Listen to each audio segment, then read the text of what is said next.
جنگ امریکہ، اسرائیل اور ایران کی ہو رہی ہے، لیکن حالات ایسے ہو چکے ہیں کہ پاکستان بری طرح دوست ممالک کے نرغے میں پھنس چکا ہے۔ کچھ کم ظرف ایسے ہیں کہ احسان جتلاتے ہیں اور کہتے ہیں کہ اس جنگ میں ہماری خواہش کے مطابق چلو۔ کچھ ویسے ہی کہتے ہیں کہ ایسے نہیں، ایسے ایکٹ کرو۔ پاکستان کی مجبوری یہ ہے کہ ہر طرف سے قرض پکڑا ہوا ہے۔ کسی ملک کی ویسے ہی ضرورت ہے، جائیں تو جائیں کہاں؟ پاکستان اور سعودی عرب کا دفاعی معاہدہ ہے۔ معلوم نہیں کہ یہ معاہدہ نیٹو کی طرح کا ہے یا محض MOU ہے۔ سعودی عرب پاکستان سے ڈیمانڈ کرتا ہے کہ وہ ایران کی مدد نہ کرے۔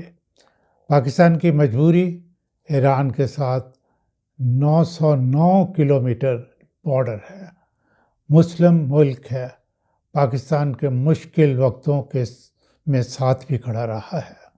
سعودی عرب نے ہمیشہ تیل ادھار دیا، پھر ویسے بھی ڈالرز ادھار دیتے رہتے ہیں۔ تقریباً 26 لاکھ پاکستانی سعودی عرب میں بھی کام کرتے ہیں، جو سالانہ 9 سے 9.5 ارب ڈالرز پاکستان بھیجتے ہیں۔ UAE کے ساتھ بھی بہت گہرے تعلقات ہیں۔ وہ بھی پاکستان سے کہتا ہے کہ پاکستان ایران کی مدد نہ کرے، جبکہ ایران UAE پر میزائل پھینک رہا ہے۔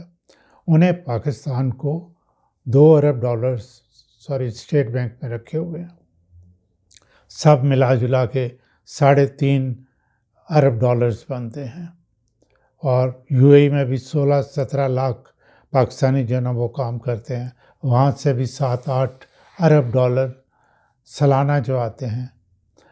چین سے تعلقات کیا بیان کروں؟ اس کو ہماری افغانستان کے ساتھ کشیدگی پسند نہیں، گو ہم بھی افغانستان سے اچھے تعلقات رکھتے چاہتے ہیں۔ 2640 کلومیٹر لمبا بارڈر ہے، لیکن افغانستان نے بھی ہمیشہ بے وفائی کی ہے۔ ہم اتنا تو کر سکتے ہیں کہ ملک کے اندر ایک ہو جائیں، سیاسی مخالفت کو پس پش ڈال دیں، تمام سیاسی اسیروں کو رہا کر دیں۔